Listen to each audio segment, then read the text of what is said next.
ইন্নাল হামদালিল্লাহ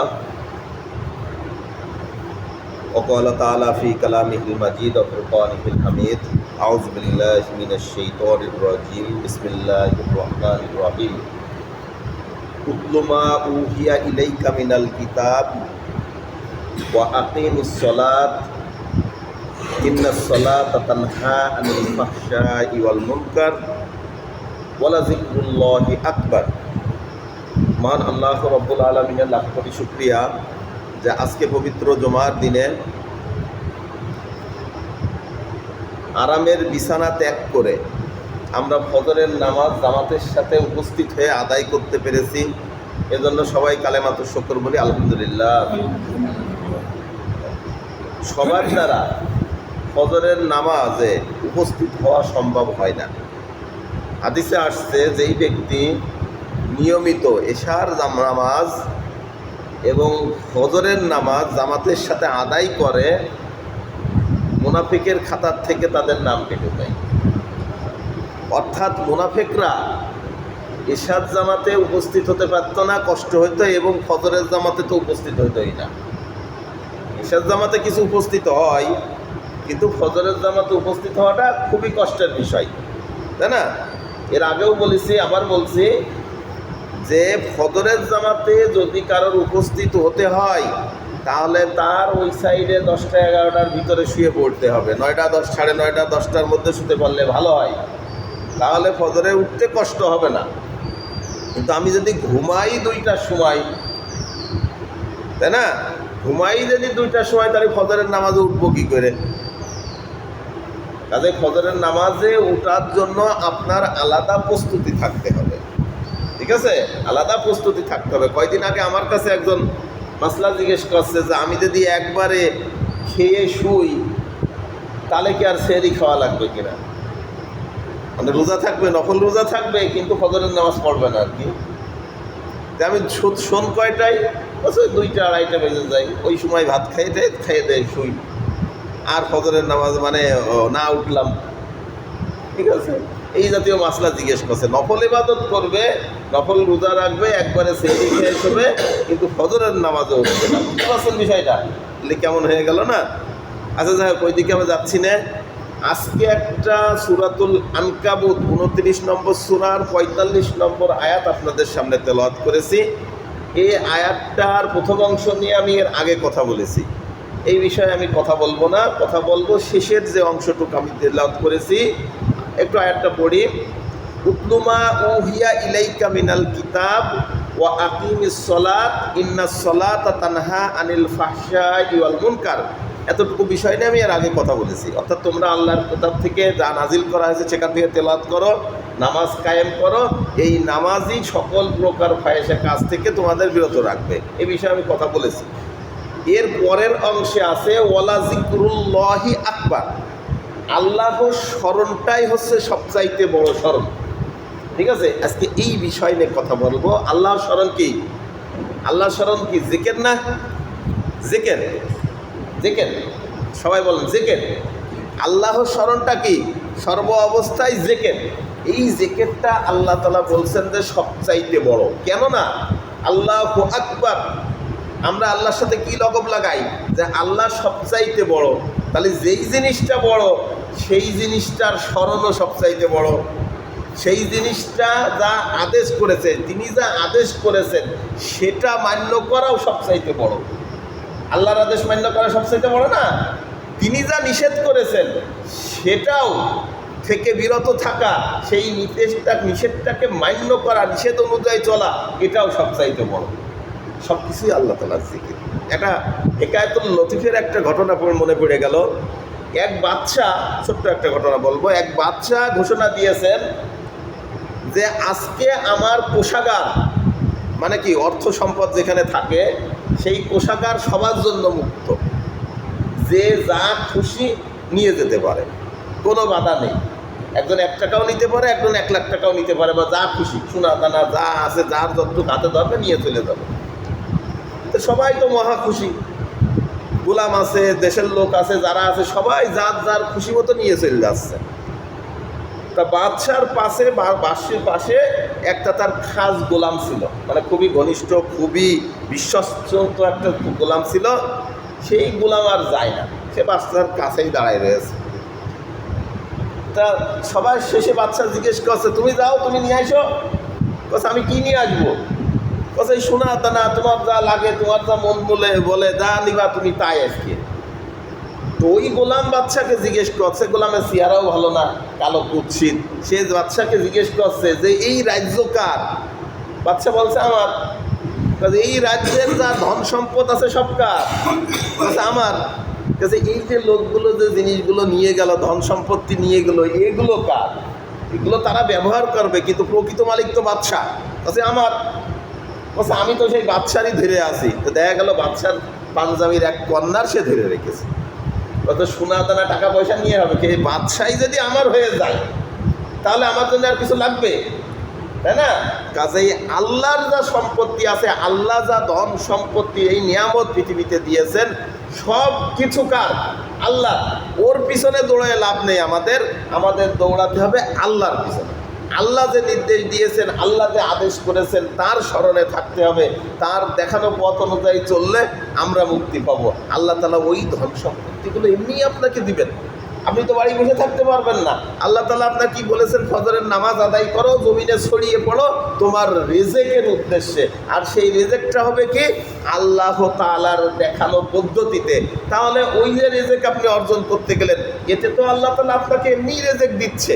সেটা যদি ইসলামিক পদ্ধতিতে হয়, আলহামদুলিল্লাহ, এর মধ্যেও আপনি সওয়াব পেয়ে গেলেন, তাই না? কাজে আমাদের ছুটতে হবে আল্লাহ তাআলার নির্দেশনা অনুযায়ী। এর বাইরে গেলে আমরা গুনাহগার হয়ে পড়ব। তো যাই হোক, বেশি কথার দিকে যাব না। জিকির যেটা বলছিলাম, ওয়ালা জিকুল্লাহি আকবার, আল্লাহ স্মরণ, আল্লাহ জিকির, আল্লাহকে সব সময় স্মরণে রাখা, এটার মধ্যে কি আছে, কি আছে বা কোন উপকার আছে, এই বিষয়গুলো নিয়ে হালকা একটু আলোচনা করবো ইনশাআল্লাহ। আল্লাহ আমাকে তৌফিক দান করুক। জিকির করলে কি লাভ আছে আমাদের জানা দরকার না? আমি যে জিকির করব, সর্ব অবস্থায় আল্লাহকে স্মরণ করব, এতে আমাদের কি? জিকির প্রথম বলে নিই, জিকিরটা হচ্ছে বিভিন্ন পদ্ধতিতে হয়ে থাকে। যেমন কোরআন তেলাওয়াত, আপনি কোরআন তেলাওয়াত করবেন, এটা আল্লাহ তাআলার জিকির। পবিত্র কোরআনে সুবহানাল্লাহ, আলহামদুলিল্লাহ, লা ইলাহা ইল্লাল্লাহ, আল্লাহু আকবার, এই সমস্ত জিকিরগুলা আছে, এইগুলা আপনি মনে মনে পড়তে থাকবেন, এইগুলা হচ্ছে জিকির। ঠিক আছে? পথে চলবেন, সুন্দরভাবে চলবেন, ইসলামী কায়দায় চলবেন, কারোর সাথে খারাপ ব্যবহার করবেন না, এটা জিকির। আপনি কাউকে দেখা হলে তাকে সালাম দিবেন, কেউ আপনাকে সালাম দিল, আপনি সালামের উত্তর দিলেন, এটা আপনার জন্য জিকির। আপনি মসজিদে আসছেন, এটা জিকির। মসজিদে ওঠার সময় ডান পাদে উঠছেন, এটা জিকির। মসজিদ থেকে বেরোনোর সময় বাম পাদে বেরোচ্ছেন, এটা জিকির। বাথরুমে যাচ্ছেন, ডান পাদে ঢুকছেন, এটা জিকির। বাথরুম থেকে বেরোনোর সময় ডান পাদে বেরোচ্ছেন, দোয়া পড়ছেন, এটা জিকির।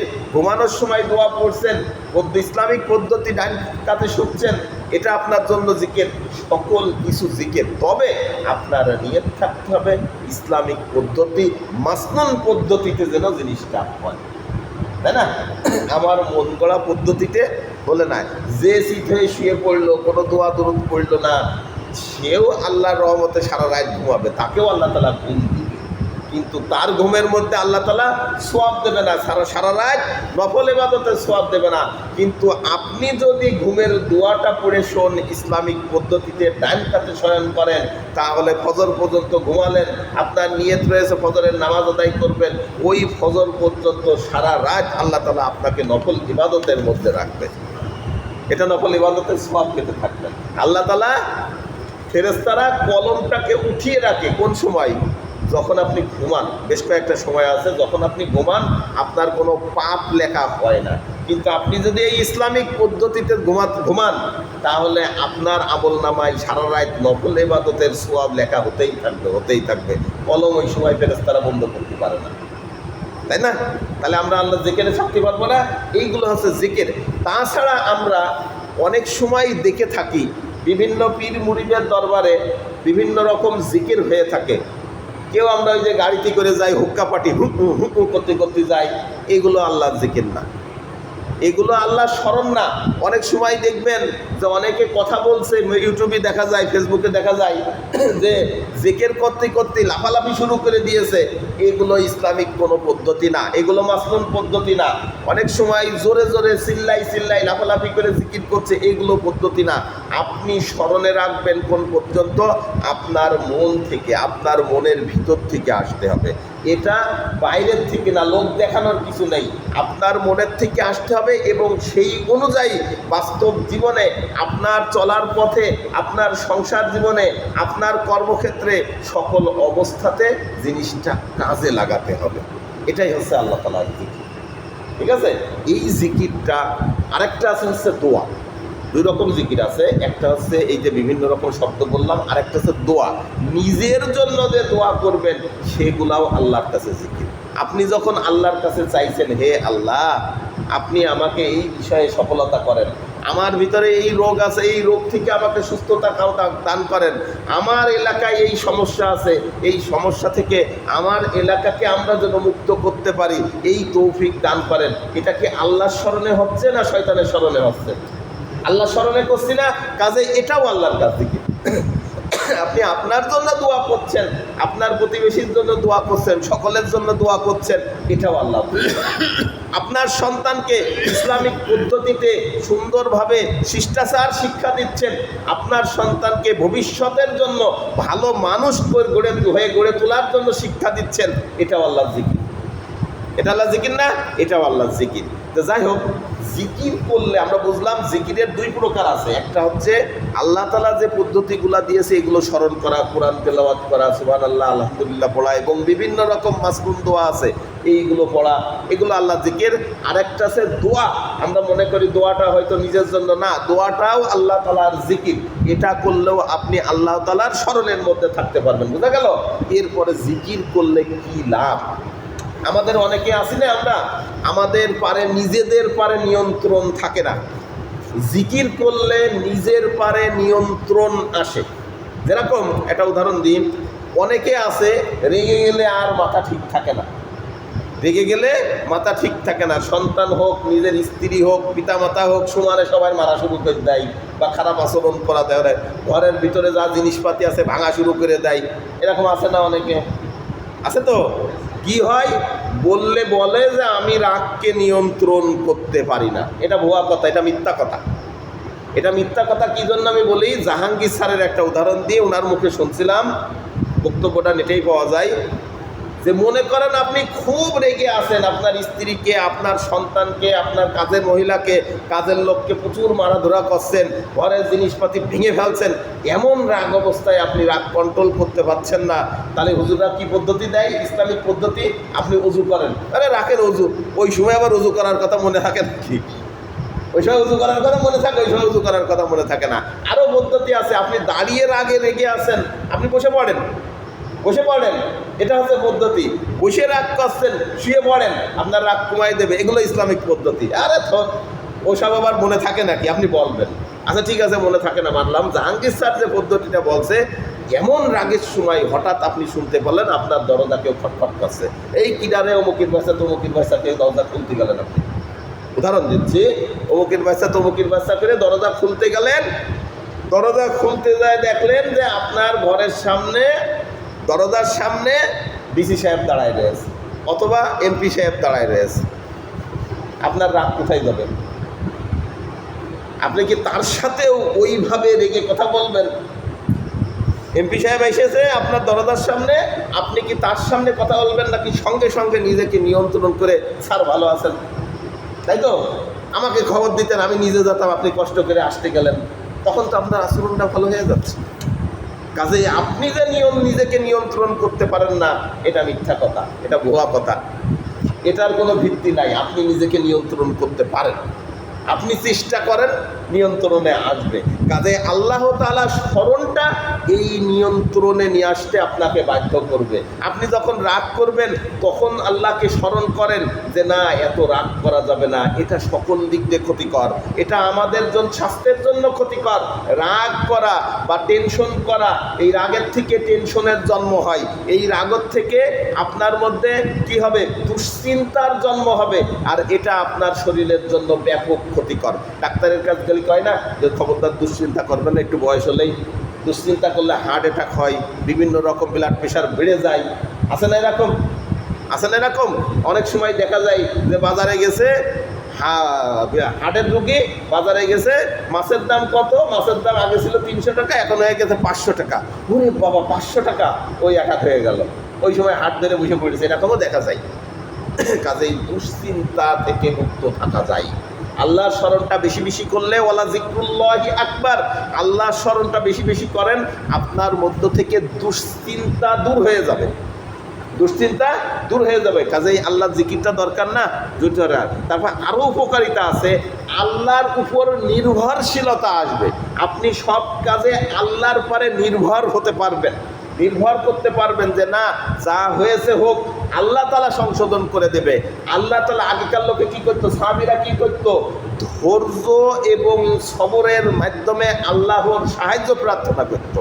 আমরা কি করি, কারোর কোনো সমস্যা হলে, সাহাবীদের কোনো সমস্যা হলে, তাবেঈনদের কোনো সমস্যা হলে তারা কী করতো, নামাজে দাঁড়ায় করতো। এই নামাজের মাধ্যমে আল্লাহ তাআলা সমস্যার সমাধান করে দেবেন। আমাদের তো সেই ঈমান নাই। আমাদেরও স্মরণ করা দরকার।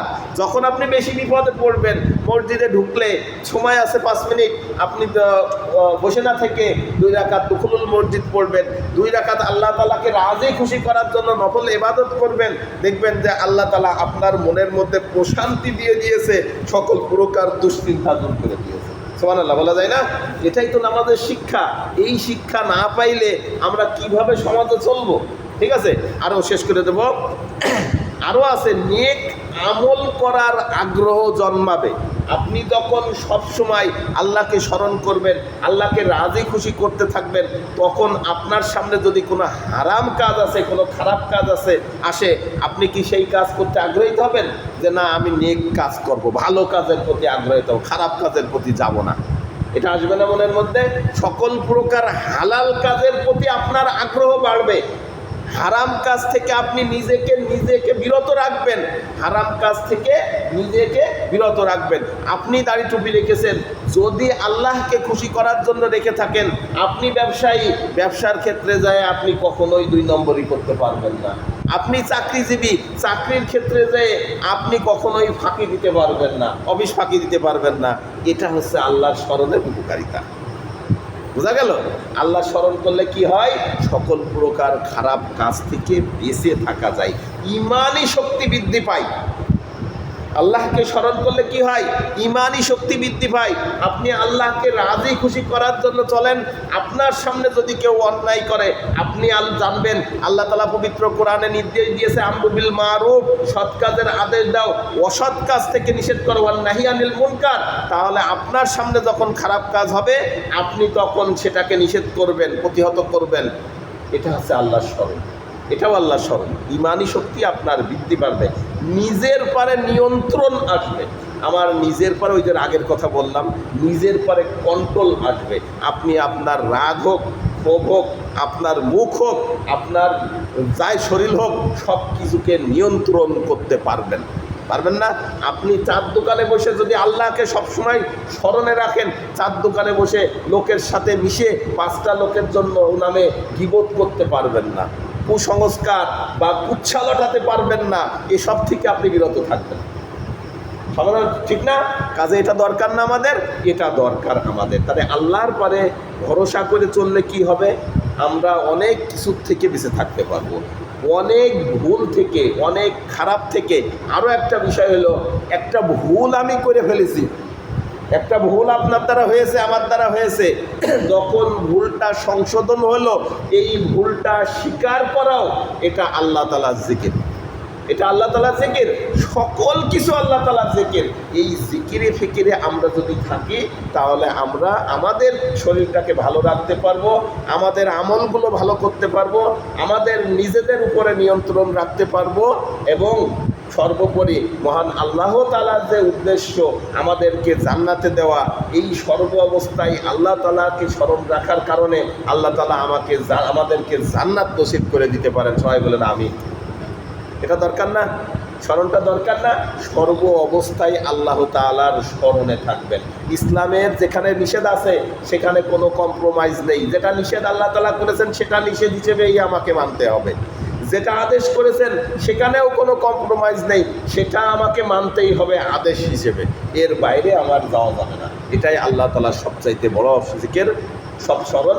আর সর্ব অবস্থায় আপনার ঠোঁটটাকে আল্লাহর জিকিরে ভিজিয়ে রাখবেন, ফাও কথা না বলে, আবল তাবল গল্প গুজব না বলে, আবল তাবল চিন্তা না করে একবার সুবহানাল্লাহ বলেন, একবার আলহামদুলিল্লাহ বলেন, আল্লাহ তাআলার প্রশংসা করেন। নামাজের যে তাসবিহগুলো ছোটো ছোটো বইগুলো রাখেন, নামাজের যে তাসবিহগুলো আছে সেইগুলোর অর্থ জানার চেষ্টা করেন, দেখবেন মহান আল্লাহ তাআলা আপনার রেজেকে বরকত দেবে। হয়তো পাহাড় সমান রেজেক দেবে না, অল্প যে রেজেক দেবে তার মধ্যেই বরকত দেবে। সুবহানাল্লাহ।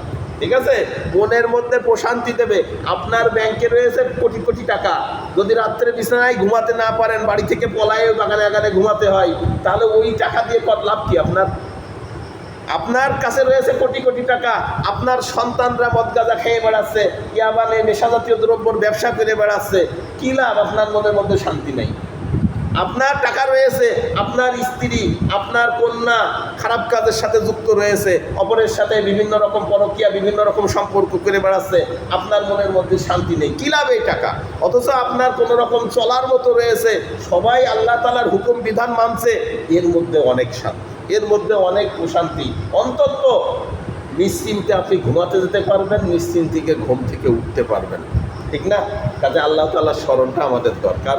আমরা মহান আল্লাহ তাআলার স্মরণটা সর্ব অবস্থায় করার চেষ্টা করব। আল্লাহ তাআলা এই বিষয়ে আমাদের তৌফিক দান করুক। এই যে আল্লাহ তাআলার জিকির সম্পর্কে আলোচনা করলাম, এই বিষয়ে কি কারো কোনো প্রশ্ন আছে কিনা? তাহলে তুমি শরীফ করি আমরা। আল্লাহুম্মা সাল্লি আলা মুহাম্মাদিন ওয়া আলা আলি মুহাম্মাদ। কেমন? বাথরুমে? হ্যাঁ, বাম পা দিয়ে ঢুকতে হবে। বাথরুমের ডান পা দিয়ে বললাম, সরি, তাহলে বলে খেয়াল করিনি। বাথরুমে ঢোকার সময় আমাদের বাম পাদে ঢুকতে হবে এবং দোয়া পড়তে হবে, আল্লাহুম্মা ইন্নী আউযু বিকা মিনাল খুবস ওয়াল খাবায়েস। ঠিক আছে? এবং বাথরুম থেকে বেরোনোর সময় ওই যে আমাদের মুসলিম বাথরুম দুই রকম, একটা হচ্ছে গোসলের জায়গা আর একটা বাথরুমের জায়গা উঁচু দেখবেন, ওই উঁচুর থেকেও যখন নামবেন তখন ডান পাদে নামবেন, এবং ফুল বাথরুম থেকে যখন বেরোবেন তখনও ডান পাদে বেরোবেন। এটাও আল্লাহ তাআলার জিকির। ঠিক আছে? এবং দোয়া পড়বেন, গুফরানাকাল হামদুলিল্লাহিল্লাযী আযহাবা আন্নিল আযা ওয়া আফানি। অনেকে শুধু গুফরানাক এইটুকু বলেন, আপনি যতটুকু পারেন পড়বেন, মুখস্থ করে নেওয়ার চেষ্টা করবেন। ঠিক আছে? এই ভুলটা হইলো, একজন এই যে স্মরণ করাই দিল, এটাও এই যে ভুল সংশোধন করে নিলাম, এটাও আল্লাহ তাআলার জিকির। ঠিক আছে? ভুল হতেই পারে কথা বলতে গেলে। সবাই আমরা সূরা ইখলাস পড়ি একবার। বিসমিল্লাহির রহমানির রহিম। কুল হুয়াল্লাহু আহাদ, আল্লাহুস সামাদ, লাম ইয়ালিদ ওয়া লাম ইউলাদ ওয়া লাম ইয়াকুল লাহু কুফুয়ান আহাদ। আল্লাহুম্মা আমিন। রব্বানা আতিনা ফিদ দুনিয়া হাসানাতাও ওয়া ফিল আখিরাতি হাসানাতাও ওয়া কিনা আযাবান নার। ওয়া সাল্লাল্লাহু আলা খাইরি খালকিহি মুহাম্মাদি ওয়া আলা আলিহি ওয়া আসহাবিহি আজমাইন। রব্বিরহামহুমা কামা রাব্বায়ানি সগীরা। ইহদিনাস সিরাতাল মুস্তাকিম। আল্লাহুম্মা ইন্নাকা আফুউন কারীম তুহিব্বুল আফওয়া ফাফু আন্নি। হে আল্লাহ, আমরা প্রভৃতি কয়েক গুনাহগার বান্দা আল্লাহ, আজকে পবিত্র জুমার দিনে তোমার ফজরের নামাজ প্রথম দিনের প্রথম হুকুম আদায় করেছি আল্লাহ। তুমি আমাদের নামাজকে কবুল করে নাও আল্লাহ। ইয়া রাব্বুল আলামিন, আমরা তো গুনাহগার, দিনের ভিতরে কত গুনাহ যে করে ফেলি ইয়া রাব্বুল আলামিন, তার কোনো হিসাব নাই আল্লাহ। সকল প্রকার গুনাহ থেকে বাঁচার জন্য তোমাকে যেন স্মরণে রাখতে পারি সেই তৌফিক দান করে দাও ইয়া রাব্বুল আলামিন। তুমি তো বলেছো ওয়ালা যিকরুল্লাহি আকবার, তোমার স্মরণটা, আল্লাহর স্মরণটাই হচ্ছে সবচাইতে বড় ইবাদত ইয়া রাব্বুল আলামিন। আমরা দুনিয়ার কোনো মোহ না, দুনিয়ার কোনো কিছু না, একমাত্র তোমার ইবাদতই করি, তোমার কাছেই সাহায্য প্রার্থনা করি। ইয়্যাকা না'বুদু ওয়া ইয়্যাকা নাস্তাঈন। হে আল্লাহ, তুমি আমাদেরকে হেদায়েত দান করো, তুমি আমাদেরকে রক্ষা করো, তুমি তোমার গায়েবী মদদ থেকে তুমি আমাদেরকে হেফাজত করো। ইয়া রব্বুল আলামিন, আমরা যেন সকল অবস্থায় তোমাকে স্মরণ করে যেতে পারি সেই তৌফিক দান করে দাও। আমাদের মধ্য থেকে সকল প্রকার খারাপি, হিংসা, বিদ্বেষ, কিনা পোকো যা কিছু আছে সকল কিছু দূর করে দাও। ইয়া রব্বুল আলামিন, আমরা যেন একে অপরকে মহাব্বত করতে পারি সেই তৌফিক দান করে দাও। ইসলামের খাতিরে তুমি এবং তোমার নবী, প্রিয় নবী হুজুরে পাক সাল্লাল্লাহু আলাইহি ওয়াসাল্লাম এর রাজি খুশি করার জন্য ইয়া রব্বুল আলামিন আমরা যেন ইসলামী হুকুম, ইসলামী আইন কানুনগুলো মেনে চলতে পারি সেই তৌফিক দান করে দাও। হুজুরে পাক সাল্লাল্লাহু আলাইহি সাল্লামের দেখানো পদ্ধতিতে আমল করে মাসনুন দোয়াগুলো, মাসনুন জিকিরগুলো, মাসনুন ওজিফাগুলো আমরা যেন সঠিক নিয়মে পালন করতে পারি সেই তৌফিক দান করে দাও। ইয়া রব্বুল আলামিন, আমাদের মধ্যে অনেক ভুল ভ্রান্তি আছে, অনেক খারাপ কিছু আছে। ইয়া রব্বুল আলামিন, আমরা ইসলামের নামে অনেক খারাপ কাজও করে ফেলি। আল্লাহ, ইয়া রব্বুল আলামিন, সকল প্রকার খারাপ কাজ থেকে আমরা যেন সঠিক পদ্ধতিতে তোমার জেনে বুঝে তোমার ইসলামটাকে মানতে পারি সেই তৌফিক দান করে দাও। ইয়া রব্বুল আলামিন, আমরা যেন হারামকে বিসর্জন দিতে পারি, হালালকে গ্রহণ করতে পারি সেই তৌফিক দান করে দাও। ইয়া রব্বুল আলামিন, সর্ব অবস্থায় আমরা যেন ভুলকে সংশোধন করতে পারি সেই তৌফিক দান করে দাও। ইয়া রব্বুল আলামিন, একজন ভুল কথা বললে তাকে সংশোধন করিয়ে দেওয়ার মন মানসিকতা তুমি আমাদের মধ্যে তৈরি করে দাও। রব্বির হামহুমা কামা রব্বায়ানি সগীরা ইহদিনাস সিরাতাল মুস্তাকিম। আল্লাহুম্মা ইন্নাকা আফুবুন কারীম তুহিব্বুল আফওয়া ফাআফু আন্নি। ইয়া রব্বুল আলামিন, আমাদের মধ্যে যারা অসুস্থ আছে তাদেরকে তুমি সুস্থতা দান করো। ইয়া রব্বুল আলামিন, আমাদের মধ্যে যারা অসুস্থ আছে তাদেরকে তুমি হায়াতে তৈয়্যিবা দান করো। যাদের সময় শেষ হয়ে গেছে ইয়া রব্বুল আলামিন, তাদেরকে তুমি কালেমার শহীদ খাতেমা করে দাও। রব্বির হামহুমা কামা রব্বায়ানি সগীরা ইহদিনাস সিরাতাল মুস্তাকিম বিরহমাতিকা ইয়া আরহামার রাহিমিন।